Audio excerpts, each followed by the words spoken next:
Hey everyone, how you doing? It's Liam from Push Square, and I've just finished watching the latest PlayStation 5 digital event, and I'm here today to give you my instant reaction. This event has been a long time coming. The last PlayStation 5 digital event was in June, and after Microsoft revealed the price and launch date of both the Xbox Series X and S last week, all eyes were on Sony to finally deliver on the release date and the price of the PlayStation 5. And thankfully, the company came through. Before we start, if you could like this video and subscribe to the channel, it would really help us out.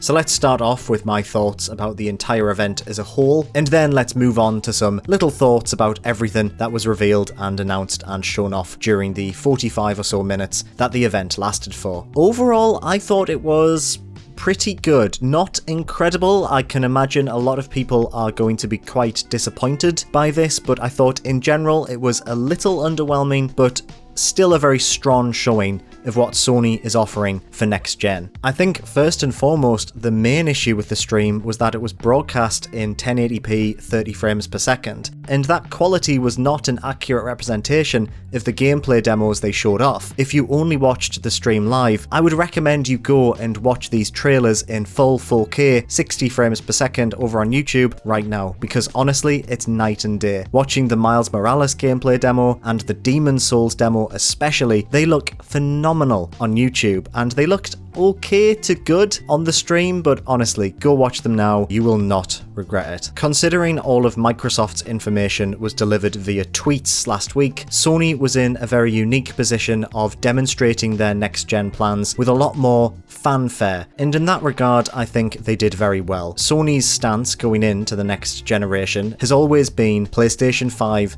is the place to play next-gen games, and this event did not deviate from that message. We saw a range of next-gen titles that really showcased what the console is capable of, and compared to Microsoft's stance of buy this console for Game Pass, I think Sony went in a lot harder and a lot more confidently than Microsoft have been able to manage over the last few months. So although we did see a lot of the same games that Sony brought to their event in June, I think that core messaging of these are next-gen experiences that are better on PlayStation 5 shone through, and that realistically is all that matters moving forward into November. Still, it's nice to see that both next-gen systems are offering a lot of choice for players, which at the end of the day means that everyone wins. But in general, Sony showed off some very cool looking games, they gave us a price and a release date, and I think that's all they had to do.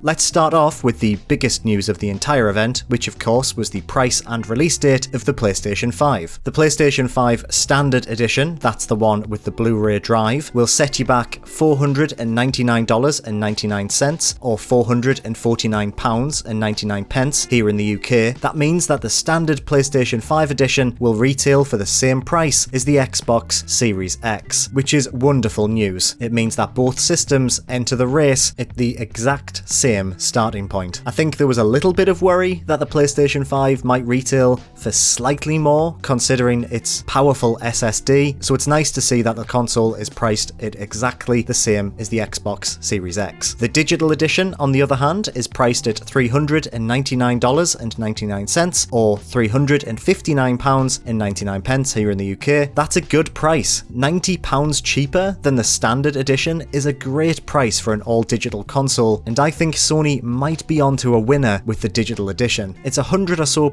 more expensive than the Xbox Series S, but considering it's the same system as the standard PlayStation 5, that's a really competitive price for the console. Both systems launch on November the 12th in the US, Japan, Canada, Mexico, Australia, New Zealand and South Korea, and launch everywhere else including the UK 1 week later on November the 19th. This is around the time we were all expecting, but it is a shame to see the system launch a week later in the UK. That's not very common these days, and a shame considering the Xbox will launch simultaneously worldwide on the same day. Xbox will launch first on the 10th of November, which gives it a 9-day lead in the UK.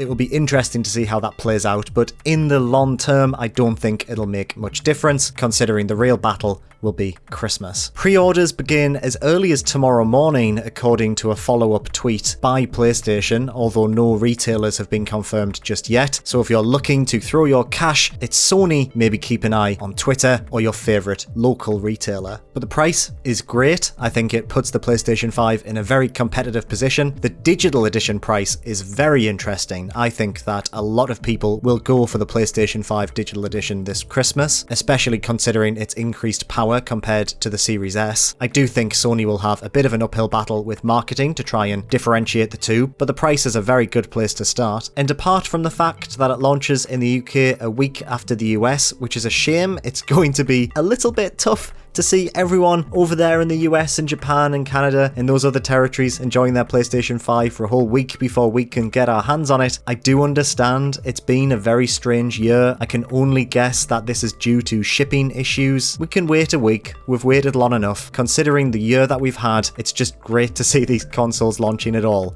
Never mind a week later. So let's have a run through what else was announced. The show started with Final Fantasy 16. This has been long rumoured as a PlayStation 5 console exclusive, and the trailer tonight proved that it is. It will also be coming to PC, but it will be exclusive on the PlayStation 5. The trailer showed a return to the Final Fantasy 15 style gameplay. It looked really slick and quite aggressive, almost a little Devil May Cry like, which was really nice to see. The overall game seemed to have a much darker tone than previous entries, which was interesting. I'm excited to see what that's about. It seemed to imply that two people were facing off against each other, which is intriguing to say the least. And I mean, it looked gorgeous. It really did. Particle effects and lighting effects. Character models looked as clean and beautiful as every Final Fantasy character does. There is no such thing as an ugly person in the Final Fantasy universe. Seems to also be a return to the actual fantasy roots of the series, as there was no fancy cars or people wearing suits. And some information that came to light after the event confirmed that the man responsible for bringing Final Fantasy XIV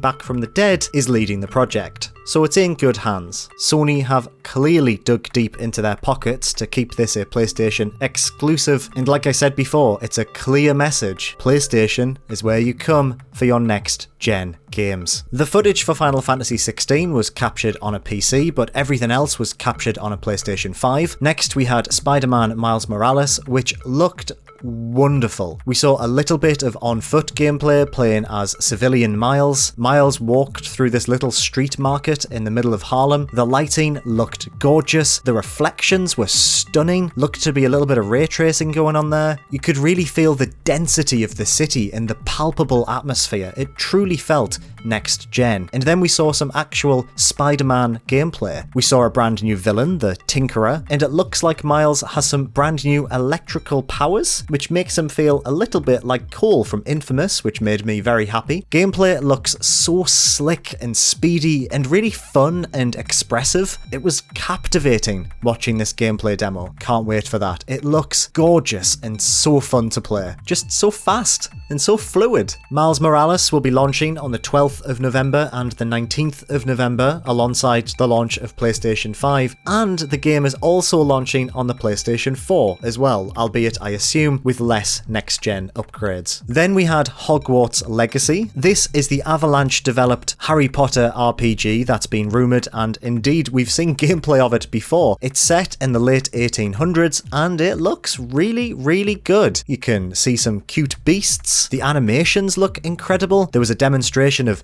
brickwork coming to life. The lighting is stunning. Again, that was one thing that was consistent between every single gameplay reveal. The lighting just looks incredible. But it does look like a lot of work has gone into this, and I'm excited to see more. Then we saw Call of Duty Black Ops Cold War. We were given a sneak peek at the first campaign mission set in Turkey. It was an assassination mission and it looked like COD. I mean, it's more Call of Duty. If you liked the first Black Ops, if you're looking forward to spending more time with those characters, then I'm sure it's going to be everything you want it to be. But in general, it looked fine. Again, the lighting was probably the most impressive next-gen feature, although I did like how when the RC car was driving towards the plane, it just reminded me so much of the ending of the first Toy Story film. It looks good, it looks smooth, it's Call of Duty. They are always exactly what you want them to be, and Call of Duty Black Ops Cold War looks to be that on the PlayStation 5. Take that as you will. Oh, and you can play the multiplayer this weekend on PlayStation, so check that out if you're looking forward to it. Next we had Resident Evil 8, and I am very excited about this game, and this trailer was wonderful. It had everything I'd want from a Resident Evil trailer. A creepy old woman, werewolves, a Coraline-style storybook segment. It looks creepy, it looks fantastical, it looks to be kind of like a pseudo remake of Resident Evil 4 with the European style village, corrupted villagers. The very end reveal was definitely some form of new merchant. Resident Evil 4 is my favourite game of all time, and this trailer made me very happy as a result. It's out in 2021, I can't wait to see more. Then we had Deathloop, another game I'm very excited to play. It looks to combine everything the team at Arcane have learned over the years, and appears to be a healthy mix of Dishonored and Prey rolled into this 1960s assassination simulator. The trailer showcased how you have 24 hours to kill all your targets, and you can change events to bring targets together into one location in order to dispatch them more effectively. It looks to offer an assassination simulator that's like a more stylish Hitman, and of course you're permanently being hunted by another assassin. The game was unfortunately delayed until Q2 2021, however it is a PlayStation 5 console exclusive, at least for a little while. Can't wait to play this, looks incredible. Then we have DMC 5 Special Edition, which will be available digitally at launch. There's no word as to whether or not you can upgrade your PlayStation 4 copy of the game for free, however you can play as Virgil, so I'm sure that will keep Devil May Cry fans very happy come launch. Then we saw some Oddworld Soulstorm, which looks like an Oddworld game. I wish I had more experience with this series than I do, but it looks fine. Then we had Five Nights at Freddy's Security Breach. I've never played a Five Nights at Freddy's game. I'm not really into these kind of quick fire jump scare simulators effectively, but this did look to be a little bit more story driven, and it looked really creepy, and I do like the style and the environment and the world of Five Nights at Freddy's. I think it's very interesting and unique, so if that's a full-blown Alien Isolation style Five Nights at Freddy's game, yeah, I'm probably up for checking that out. Then we had Demon Souls. The gameplay demonstration of Demon Souls was phenomenal. The animations looked superb. The character models were incredible. The lighting was just gorgeous. I can't get over how nice it just was lit. Again, like I've said so many times in this video, the PlayStation 5 is capable of such incredible lighting. There was loads of lovely environmental detail. It was just dripping with atmosphere, and this looks to be a wonderful remake of a really underappreciated PlayStation 3 classic. There was no UI on the screen, but I'm assuming that's just for this demo, although I would quite like to play it without any UI. I think that would be quite nice.